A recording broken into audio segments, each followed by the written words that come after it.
বাংলাদেশে এখন শীতের মৌসুম এখন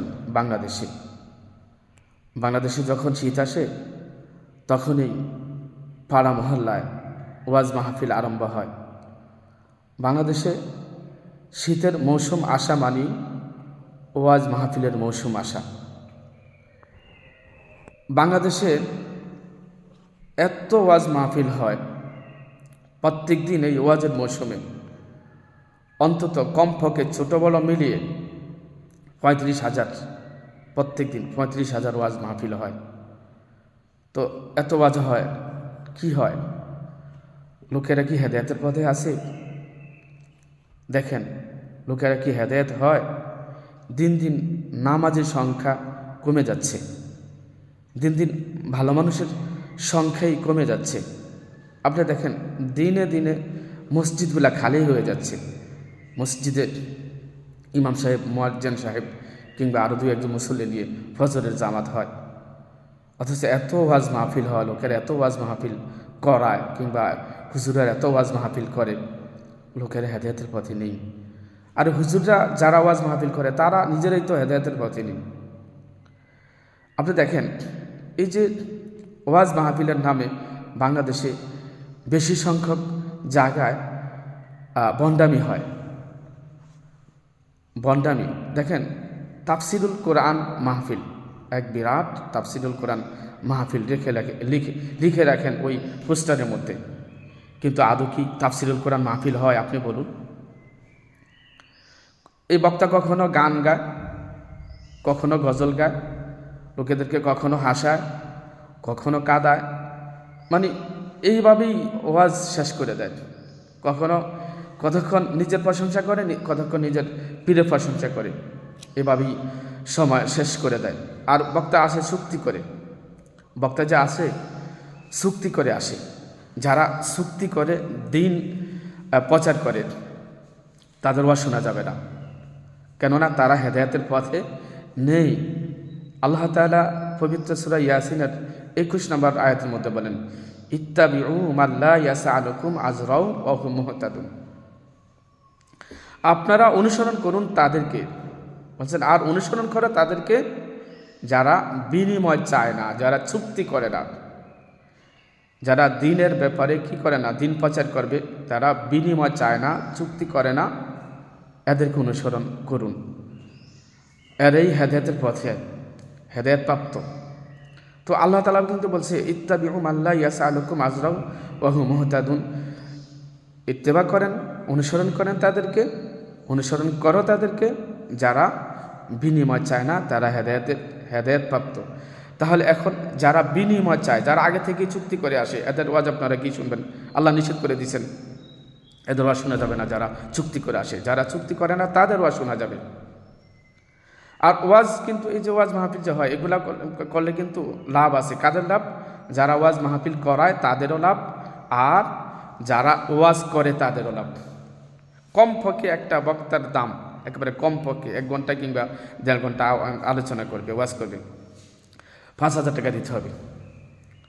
আচ্ছা বলেন, এই যে 1 ঘন্টায় 5,000 টাকা বক্তা নিয়ে গেল, আপনি বলেন, একটা সরকারি চাকরি যে করে সেও তো সারা মাসে সরকারি চাকরি করে 30,000 টাকা বেতন পায়, আরে 1 ঘন্টা 5,000 টাকা নিয়ে গেল। সুইপারের মতো, সুইপাররা আপনার সাথে চুক্তি করবে যে আপনার এই ময়লার ইয়েটা পরিষ্কার করে দিবে, ট্যাঙ্কি পরিষ্কার করে দিবে, আপনাকে 5,000 টাকা দিতে হবে, 1 ঘন্টা লাগবে সময়, মিছিল বসিয়ে দিবে, বাস 1 ঘন্টা আপনার কাছ থেকে 5,000 টাকা নিয়ে যাবে।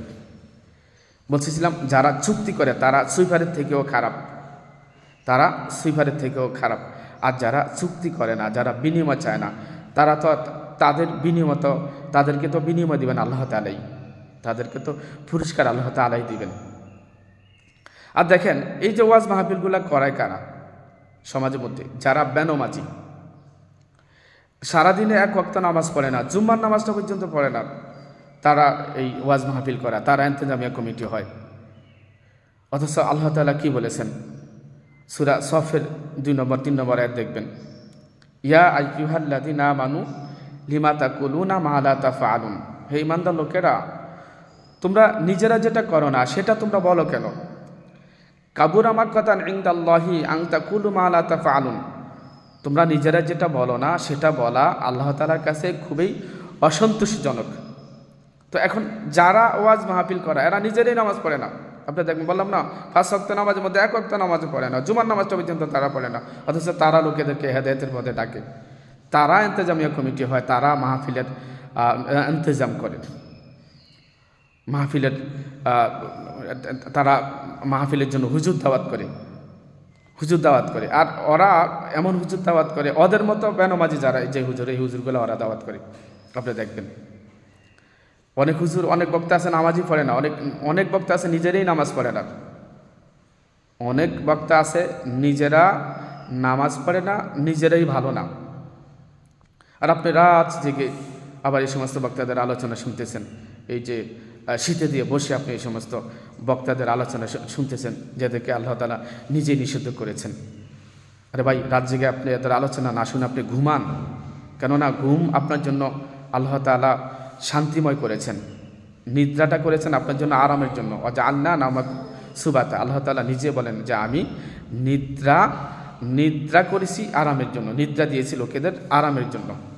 আপনারা এই যে রাত জেগে এই ভণ্ডদের ওয়াজ নসিহত না শুনে আপনারা ঘুমাবেন। তবে হ্যাঁ, বাংলাদেশে আলহামদুলিল্লাহ কিছু তাফসিলুল কোরআন মাহফিল হয়, রাত্রে 10টার উপরে ওঠে না, অনেক জায়গায় তো 8টার আগেই শেষ করে দেয়। দিনে হয়, দিনে তাফসিলুল কোরআন মাহফিলগুলো হোক আলহামদুলিল্লাহ। তো এই তাফসিলুল কোরআন মাহফিল হয়, সেখানে আমাদের যাওয়া উচিত, সেখান থেকে আমরা শিখতে পারবো। কারণ এই যে তাফসিলুল কোরআন মাহফিলগুলি, এগুলো হচ্ছে ভ্রাম্যমান মাদ্রাসার মতো। যারা আমরা জানি না, অনেক কিছু জানি না, আমরা সেখান থেকে আমরা জানতে পারি, আমরা অনেক কিছু শিখি না, সেখান থেকে আমরা শিখতে পারি। ভালো আলেমদেরকে আমরা শ্রদ্ধা করি, যারা কোরআনের কথা বলে তাদেরকে আমরা ভালোবাসি, যারা হাদিসের কথা বলে তাদেরকে আমরা ভালোবাসি, আমরা তাদের পক্ষে আসি, সবসময় আমরা তাদের পক্ষে থাকব। যারা আল্লাহ এবং আল্লাহ রাসূলের পক্ষে আছে, আমরাও তাদের পক্ষে আছি। যারা কোরআন সুন্নাহর পক্ষে আছে, আমরাও তাদের পক্ষে আছি। ওই আমি ভণ্ড প্রতারকদের কথা বলতেছি। ভণ্ড প্রতারক এসে তারা যে বললাম না, কতক্ষণ হাসে, কতক্ষণ কাঁদে, কতক্ষণ গান গায়, কতক্ষণ গজল গায়, হ্যাঁ, এই নাচানাচি ফালাফালি দফাদফি করে, ফজর পর্যন্ত এই ওয়াজ তো করে না, এই ভণ্ডামি করে আর কি, বিনোদন দেয় লোকেদেরকে, বিনোদন। এই সমস্ত লোকেদের ব্যাপারে, এই সমস্ত ভণ্ডদের ব্যাপারে বলতেছি, এই সমস্ত ভণ্ডদের থেকে আমাদেরকে দূরে থাকতে হবে। আর ভাই, ওয়াজ মাহফিলের বিরুদ্ধে আমি কিন্তু বলছিলাম এই জন্যই যে ওয়াজের নামে, মাহফিলের নামে যারা ভণ্ডামি করে, আমি তাদের ব্যাপারে বলছি। আপনি দেখেন, আমি তো বললাম, আল্লাহর কসম করে বলছি, আপনার সমাজে হয়তো বা থাকতে পারে কিছু ভালো মানুষও, নামাজিরাও থাকতে পারে যে ওয়াজ মাহফিল করায় ইন্তেজামের কমিটি। আপনি দেখবেন বেশি সংখ্যক লোককেই পাবেন যে তারা নামাজ পড়ে না, তারা ওয়াজ মাহফিলগুলা করায়। তো তাতে কী লাভ হয়? এদের লাভ হয়, তো এদের নিজেদের লাভ হয়, যারা মাহফিলগুলা করায় এদের নিজেদের লাভ হয়। এরা যে টাকা তোলে লোকেদের থেকে মাহফিলের নামে, এই টাকাগুলা তারা রেখে দেয়। যাই উঠে, মনে করেন 2 লাখ টাকা উঠলে এরা নিজেদের খরচের জন্য রেখে বাকিগুলা, মানে এরা নিজেদের জন্য টাকা রেখে বাকিগুলা তারা খরচ করে, অথবা কিছু টাকা খরচ করে বাকিগুলা নিজেদের কাছে রেখে দেয়, এদের লাভ আছে। এই জন্য এরা মাহফিলগুলা করায়। এত মাহফিলের বাংলাদেশের প্রয়োজন নেই। এই যে মসজিদে যেই যোগ্য আলেম থাকে, তারাই তো আলহামদুলিল্লাহ প্রত্যেকটা জুমায় আলোচনা করে। হ্যাঁ, মসজিদের আলেমরা, মসজিদের হুজুররা সাবজেক্ট ভিত্তিক ওয়াজ করে, আর প্রত্যেকটা জুমায় একটা না একটা টপিকস নেয়, তারা একটা না একটা বিষয়বস্তুর উপরে তারা আলোচনা করে, বিষয়ভিত্তিক আলোচনা করে। আলহামদুলিল্লাহ, তখন এই ওয়াজগুলো শুনতে হয়। আর এত এই ওয়াজ মাহফিলে রাত জেগে শীতে দিয়ে বসে ওয়াজ শুনতে হয় না। তো আল্লাহ তাআলা যেন আমাদেরকে বুঝার তৌফিক দান করেন। আমরা কোরআনের পক্ষে থাকবো, হাদিসের পক্ষে থাকবো, তবে আমরা ভণ্ড প্রতারকদের পক্ষে নেই। সুবহানাকাল্লাহুম্মা ওয়া বিহামদিকা আশহাদু আল্লা ইলাহা ইল্লা আনতা আস্তাগফিরুকা ওয়া আতুবু ইলাইক। আসসালামু আলাইকুম ওয়া রাহমাতুল্লাহি ওয়া বারাকাতুহু।